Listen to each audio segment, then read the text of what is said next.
ഇന്ന് നമ്മൾ എവിടെയാണ് പോകണമെന്നറിയോ? ഇന്നത്തെ യാത്രയ്ക്കൊരു പ്രത്യേകതയുണ്ട്. ഇന്ന് എൻ്റെ ഫാമിലി ട്രിപ്പാണ് കേട്ടോ. എൻ്റെ വീട് പാലക്കാട് പറളിയിലാണ്.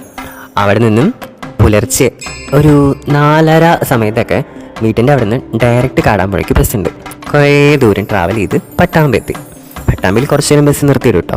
നമ്മുടെ ലൈഫിൽ കഠിനമായ യാത്രയിൽ എന്തെങ്കിലും ബുദ്ധിമുട്ടുകളോ തടസ്സങ്ങളോ ഉണ്ടെച്ചാൽ ഇവിടെ വന്ന് തേങ്ങ ഉടച്ചു കഴിഞ്ഞാൽ, അതായത് മുട്ട് തീർക്കുക എന്നാണ് പറയുക. അങ്ങനെ ചെയ്തു വെച്ചാൽ എല്ലാം മാറുന്നാണ് പറയുന്നത്. ഞാൻ കുട്ടിക്കാലത്ത് പോയിട്ടുണ്ട് കേട്ടോ. പിന്നെ കുറേ നാൾക്ക് ശേഷം ഇപ്പോഴാണ് പോണത്. നല്ല തണുപ്പുള്ള രാവിലെ ആയതുകൊണ്ട് തന്നെ നല്ല വൈബായിരുന്നു. അത് കഴിഞ്ഞിട്ട് നമ്മൾ നേരെ കാടാമ്പുഴ അമ്പലത്തിൻ്റെ ഫ്രണ്ടിലാണ് വണ്ടി നിർത്തുക. അവിടെ ഇറങ്ങി പോയപ്പോൾ പൊതുവെ ഇന്ന് വീക്ക് ഡേ ആയതുകൊണ്ട് ആളുകൾ കുറവായിരുന്നു. അതുകൊണ്ട് നമുക്ക് ദൈവത്തിന് നേരെ കാണാൻ പറ്റി. കുറേ മുട്ടുകളുണ്ടായിരുന്നു കേട്ടോ. അതുകൊണ്ട് തടസ്സങ്ങളുണ്ടായിരുന്നു കേട്ടോ. അതുകൊണ്ട് കുറേ തേങ്ങ അടച്ചു. തേങ്ങയ്ക്കൊക്കെ പൊള്ളുന്ന വിലയാണേ. ടെമ്പിളിൽ കുറേ റിനോവേഷൻസ് നടന്നിട്ടുണ്ട് കേട്ടോ. കാട്ടിൻ്റെ നടുവിൽ കാനന ദുർഗയായിട്ട് വാഴുന്ന ഭഗവതിയായിരുന്നു കാടാമ്പുഴ ഭഗവതി. പക്ഷെ ഇപ്പോൾ അതങ്ങനെയാണോ എന്ന് ചോദിച്ചാൽ അങ്ങനെയല്ല.